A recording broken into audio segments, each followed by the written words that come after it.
نحمده ونصلي على رسوله الكريم اما بعد فاعوذ باللہ من الشیطان الرجیم بسم اللہ الرحمن الرحیم۔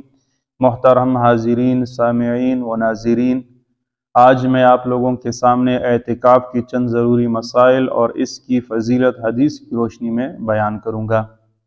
فتاوی عالمگیری میں لکھا ہے کہ اعتکاف اللہ تعالیٰ کے لیے نیت کے ساتھ مسجد میں ٹھہرنے کو کہتے ہیں، اور اعتکاف کے لیے شرط یہ ہے کہ اعتکاف کرنے والا مسلمان ہو، عقل مند ہو، حیض، نفاس اور جنابت سے پاک ہو، اور اس کے لیے بالغ ہونا شرط نہیں ہے۔ اگر نابالغ جو تمیز رکھتا ہے وہ بھی مسجد میں اللہ کے لیے مسجد میں ٹھہر جائے تو اس کا بھی اعتکاف درست ہو جائے گا، اور اس کے لیے آزاد ہونا بھی شرط نہیں ہے، غلام بھی اعتکاف میں بیٹھ سکتا ہے۔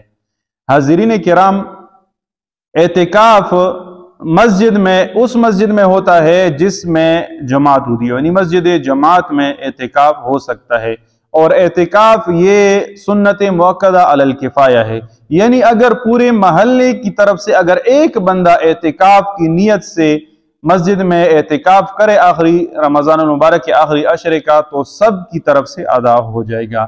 اعتکاف سنت موقدہ علی الکفایہ ہے، اور اس کے لیے جامع مسجد ہونا شرط نہیں ہے۔ مسجد جماعت، وہ مسجد جس میں 5 وقت جماعت ہوتی ہو، اس مسجد میں بھی اعتکاف کے لیے بندہ بیٹھ سکتا ہے۔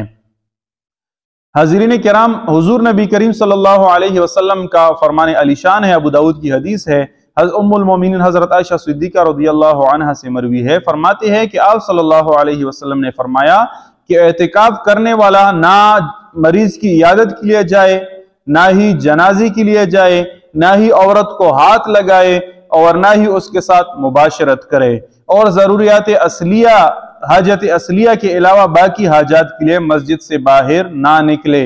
اور اعتکاف یہ روزے کے ساتھ ہے، روزے کے بغیر اعتکاف صحیح نہیں ہے، اعتکاف درست نہیں ہے۔ حاضرین کرام، فقہا لکھتے ہیں کہ معتکف وہ 2 ضروریات کی بنا پر مسجد سے باہر نکل سکتا ہے۔ ایک ہے حاجت طبعی، حاجت طبعی سے مراد قضاء حاجت کے لیے جانا یا پیشاب بول کے لیے باہر نکل سکتا ہے، اور پیشاب اور قضاء حاجت سے فارغ ہونے کے بعد وضو کر کے فوراً مسجد میں آئے۔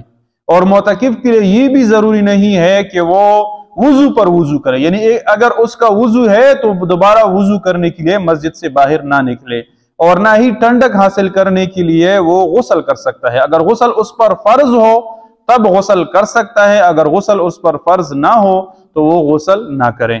یہ تو حاجت طبعی ہو گیا۔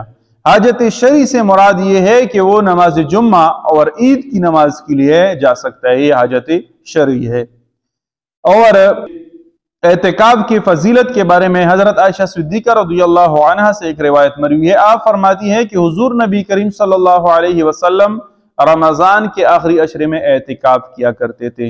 اور ایک اور روایت ہے، حضرت امام زین العابدین رضی اللہ عنہ اپنے والد محترم امام حسین رضی اللہ عنہ سے روایت کرتے ہیں کہ آپ صلی اللہ علیہ وسلم نے فرمایا، من اعتکف عشرا فی رمضان کان کحجتین و عمرتین، جس نے رمضان کے آخری عشرے میں اعتکاف کیا تو اس کے لیے 2 مقبول حج اور 2 مقبول عمروں کا ثواب اس کے لیے لکھ دیا جاتا ہے۔ تو لہٰذا محترم حاضرین، سامعین و ناظرین، اعتکاف کا اہتمام کریں۔ اعتکاف بہت ہی فضیلت والا عمل ہے، اور عورت اگر اعتکاف کرنا چاہتی ہے تو عورت وہ مسجد بیت میں اعتکاف کرے گی، یعنی گھر میں وہ حصہ جو انہوں نے مسجد کے لیے متعین کیا ہوا ہے، جہاں پر عورتیں نماز پڑھتی ہیں وہاں پر اعتکاف کرے گی۔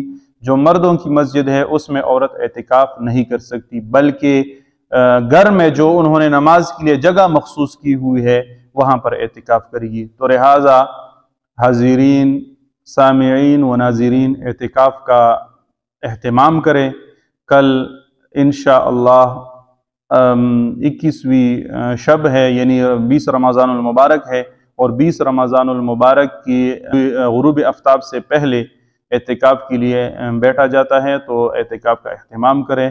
وآخر دعوانا الحمدللہ رب العالمین۔